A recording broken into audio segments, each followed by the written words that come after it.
Did you know that neural networks are modeled after how our own brains work? It's true. But how do these fascinating systems actually function? In this video, we are going to break down the fundamentals neural networks.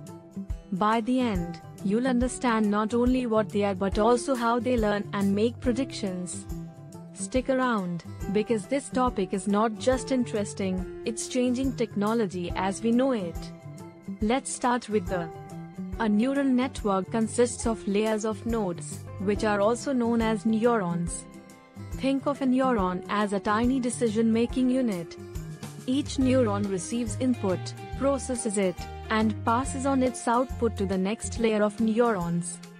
Now, there are typically three types of layers in a neural network: input, hidden, and output layers. First up, the input layer. The input layer is where the model takes in information. For example, if we are building a neural network to recognize cats in photos, each pixel in the image is an input. Each pixel has a value, usually between 0 and 255 for grayscale images. Next, we have the hidden layers. This is where the magic happens. Hidden layers perform transformations on the input data. They apply various weights to these inputs. Weights are like knobs that can turn up or down the importance of a given input.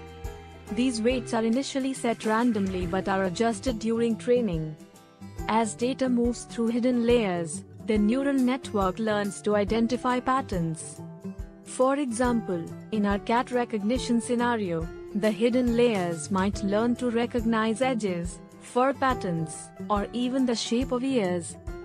Finally, we reach the output layer. Here, we get the result based on the information processed in the hidden layers. In our example, if a photo contains a cat, the output layer would generate a higher probability score for the cat class. If it doesn't, it would score low for that class. Now, let's talk about how a neural network learns. This process is called training. During training, the neural network is exposed to a large set of labeled data. This means that each input is paired with the correct output. For example, with our cat images, every photo is labeled as either cat or not cat. As the network processes these examples, it makes predictions and compares them to the actual labels. When it gets something wrong, it adjusts the weights. This adjustment process is typically done using a method called backpropagation. Backpropagation is where the network evaluates how far off its predictions are and fine-tunes the weights accordingly. Let's visualize this. Imagine you're trying to guess the weight of a jar filled with candy. The first few guesses are wildly off. But with each guess, you learn a bit about how the jar feels and how much candy it might contain. Soon enough, you get closer and closer to the actual weight. This process of learning from mistakes is the same for neural networks. You can also think of it as a game of darts. At first, the throws may not hit the target. But with practice and adjustment, you learn where to aim. Now, let's touch on some real-world applications of neural networks. One common use is for recognizing speech. Have you ever tried to talk to your phone and have it understand your commands? That's neural networks in action. Another application is in medical diagnostics.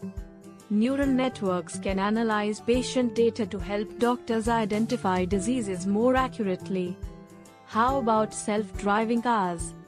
These vehicles use neural networks to process visual data from their surroundings in real time.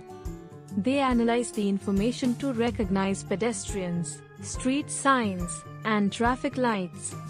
Now, let's discuss a fun analogy. Think of a neural network as a team of detectives. Each detective focuses on one piece of evidence or a clue. As they investigate, they pass information along to their teammates. Together, they collaborate to solve the case. This teamwork helps in making a more accurate conclusion than any detective could achieve alone. Before we wrap up, I'd like to share a quick overview of the types of neural networks you might encounter. There are convolutional neural networks, CNNs, mainly used in image processing. Then we have recurrent neural networks, RNNs, which are great for sequential data like text and time series. Lastly, there is the up-and-coming transformers, which have revolutionized natural language processing. Each type has its strengths, but all share the same basic principles we've discussed today. Neural networks are powerful because they can model complex relationships between the input and output data. Their ability to learn from examples allows them to handle a wide range of tasks. If you're interested in diving deeper into neural networks, let us know in the comments below. So there you have it. A simple breakdown of how neural networks work. From their structure to their learning process, we have covered the essentials. If you found this video helpful, please give it a thumbs up and share it with your friends. And don't forget to subscribe for more exciting tech content.